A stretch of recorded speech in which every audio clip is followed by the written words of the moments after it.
mas-uuliyiinta gobolka saaxil iyo ka degmada berbere oo kaashanaya hay-adda u diyaargarowga aafooyinka dabiiciga iyo kaydka raashinka qaranka somalilan ayaa maanta kala diray deeq raashina oo dhan ilaa 3,000 oo qoys oo loogu talagalay dadka ay abaaruhu saameeyeen ee ku dhaqan deegaanada kala duwan oo hoos yimaada gobolka saaxil. raashinkan ayaa ka mid ah raashinka kaydka qaranka somalilan oo ay xukuumadda somalilan ugu tala gashay inay ugu gurmato dadka ay abaaruhu saameeyeen. ugu horrayn ayaa daafurka munaasabadaasi waxaa ka hadlay kana warbixiyey deeqdan raashinka ay isuduwaha hay-adda u diyaargarowga aafooyinka dabiiciga iyo kaydka raashinka qaranka ee gobolka saaxil iyo sidoo kale agaasimaha gargaarka ee hay-adda u diyaargarowga aafooyinka dabiiciga iyo kaydka raashinka qaranka somalilan mustafa cabdulaahi xaashi. ayaan halkan ku daahfuraynaa raashinkii ay qaybisay hay-addaas oo ah hay-adaha dawladda.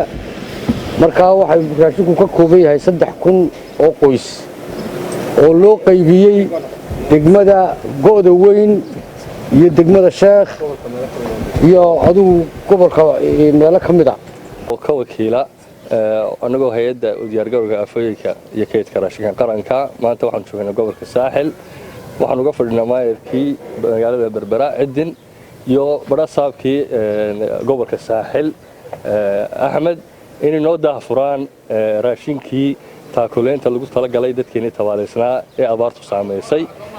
tirada guud gobolka saaxil waa 3,000.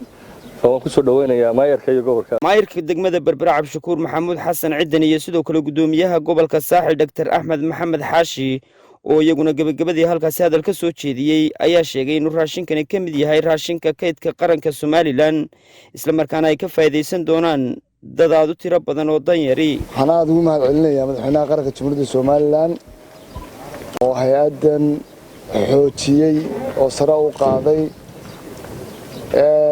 maanta maalin maamul ahaan nooga farxad badan tahay garan maayo.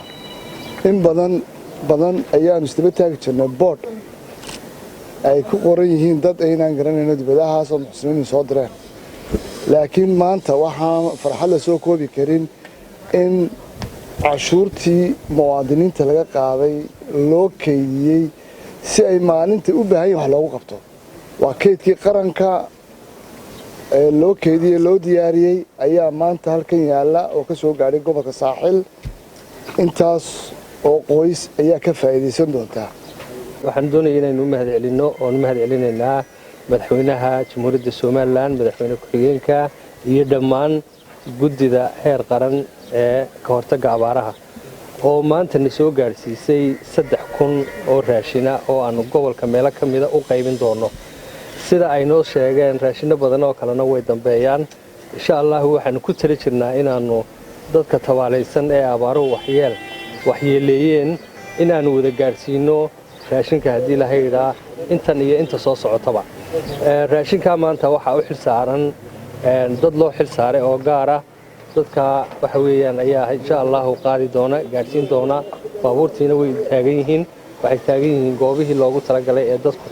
marka aad iyo aad baan uga mahad celinaynaa mar labaad iyo mar saddexaadba. Faysal Aadan Ismaaciil, telefishinka qaranka Somalilan, Berbera.